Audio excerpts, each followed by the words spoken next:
Hi, everybody. Welcome to the Browns halftime show with the score: the Raiders 6 and the Browns 3. How's everybody doing this afternoon? You know, this is really not a difficult thing to analyze. Sometimes there's a lot of things going on. There's not a whole lot going on here because the weather is so horrendous. The better team won the first half.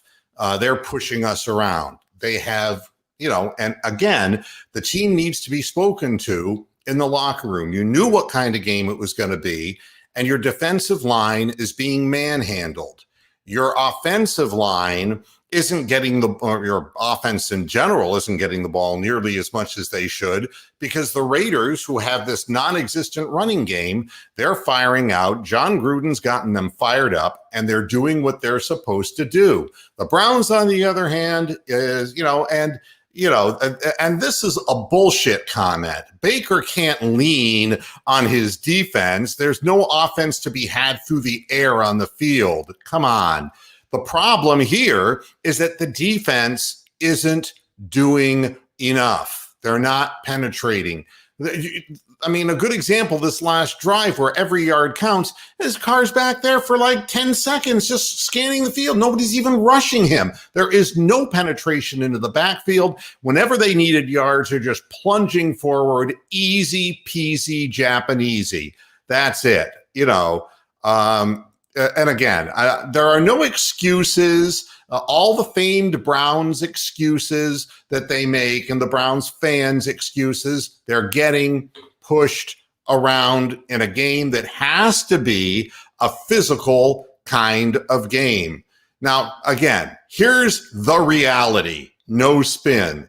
Right now, they have 88 yards rushing in the first half, 4.4 yards per carry. The Cleveland Browns have 54 yards rushing. And the reason? Because the Browns just haven't controlled the ball enough. Just that simple. The Browns had one bad series and they couldn't make up the deficit, whereas on a 3rd and 18 in a situation where we should have stopped them, they run a little dump pass to a guy who just was peeled off of a blocker at the line of scrimmage, and the Browns stood there and watched him run straight down the field with the ultimate ending, which is Sendejo, who's the worst football player I have ever seen in a professional backfield. What was not scored a touchdown, which couldn't be called a touchdown, by the way, besides, I'm reading what people are writing. Oh, the refs are blind. No, they called it incomplete on the field, and there was no camera angle to show that there was green between his toe and the out of bounds. But that play was given up because of Sendejo. Again, it is his coverage. Denzel Ward is underneath. It is the safety's responsibility to get over. You watch the play again, he starts out running in the wrong direction. He's out of the play, and all that guy has to do is get his second foot down, and they have a touchdown there. This is what we're seeing is an example of why it isn't just the linebackers in the secondary. It's the whole defense. The defensive line is non-existent. And I will say this, that obviously Myles Garrett is hurt. And this ankle, now a knee contusion they're talking about. But the people who are substituting in and out on the the defensive line, I mean, they are pushing these guys back 2-3 yards. I mean, literally on off-tackle runs, they're getting 4 yards without even trying. And on many occasions, getting 6-7 yards because the Browns are just not there. They're being manhandled. This is what John Gruden talked about before the game ever began. He said, we have to play a tough physical game. And obviously, the Browns just either don't have it in them or only have it in them for short periods of time. You're saying, well, geez, Mr. Muhead, we're only down 6-3. But the thing is that if you continue to allow them to hold the football and run the football like that, you're going to, And here we go again. There are no chunk plays. There are no chunk plays, except for the one that was wide open to Ruggs that got caught up in the wind because Carr threw it like a dirigible. And who blew the coverage? Sendejo. If you look at that play too, it's the same fucking thing over and over again. That guy's horrible. He's horrible, and he's going to cost you at the worst possible moment. And why they protect his ass, I have no idea. He's always a day late and a dollar short. He's not my whipping boy. He's just not any good. And there is no pressure on the quarterback. And why would there be? Because there's no pressure at the line of scrimmage when they know that the Raiders are going to run the football. And again, it's yards after contact, and Jacobs, who has been abysmal this year, is running right through arm tackles, and that is correct. They're just not wrapping up. But that shouldn't surprise any of us because it's always something. In a game where our weakness is our secondary, it's like, oh, this weather should be great for us because they really can't tax us that much. And then our defensive line just caves in. It's like we're not bad against the run, except when it matters, when you know it's coming. This is a game of preparedness and a game of readiness. And the Browns knew coming into this game, knowing that it's in their town, they're looking out the window, they see the weather, they can see that it's going to be one of those types of games where there isn't going to be a lot of balls thrown up for grabs. But not prepared, not physical like they should be. And you're wondering why we get manhandled by the Ravens and why we get manhandled by the Steelers. Well, of course, because they're physical teams. The Browns have to become more physical. And you know what that's about? That's the big E word, effort. And there's not more talent on this Raiders offensive line. No, don't even try to sell me on that. There's more effort. They're firing off at the line of scrimmage. Jedrick Wills had a tough first half too. He's played pretty well this year, but you can't be jumping off sides and holding people. Any hold in this weather takes you out of the running unless you're the Raiders and you throw a little dump pass while the rest of the Browns defense just looks at the guy run 18 yards with the ball.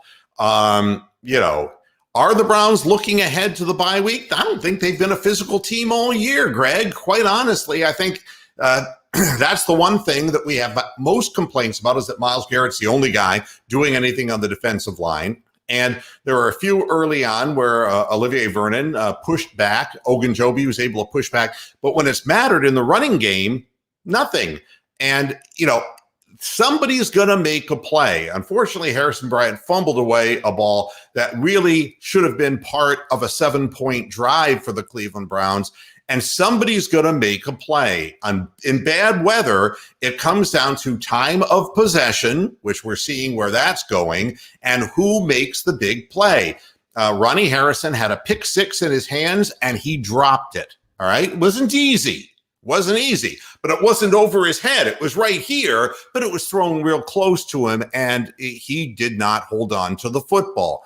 You've got to make plays. You can't let guys break tackles and get to the first down marker. This type of weather, every mistake is magnified, and that's what you get. And so much effort is an issue.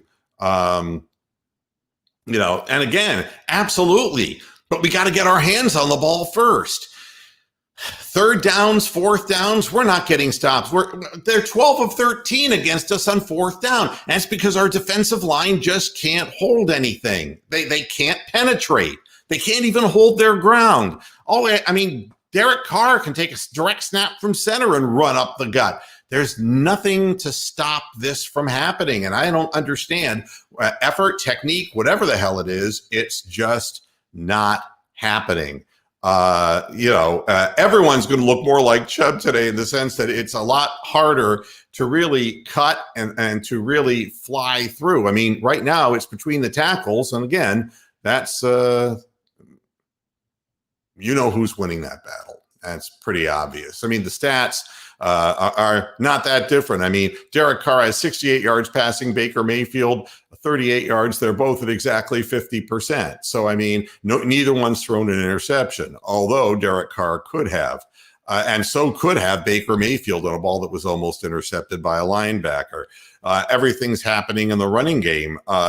The receiving there's nothing to talk about. And Rashard Higgins has been thrown to once, and a lot of plays. I have seen Kaderil Hodge on the field. I even saw Tavier Taylor on the field. And I don't know why at wide receiver. That was a little bit of an odd sight to me. Great punt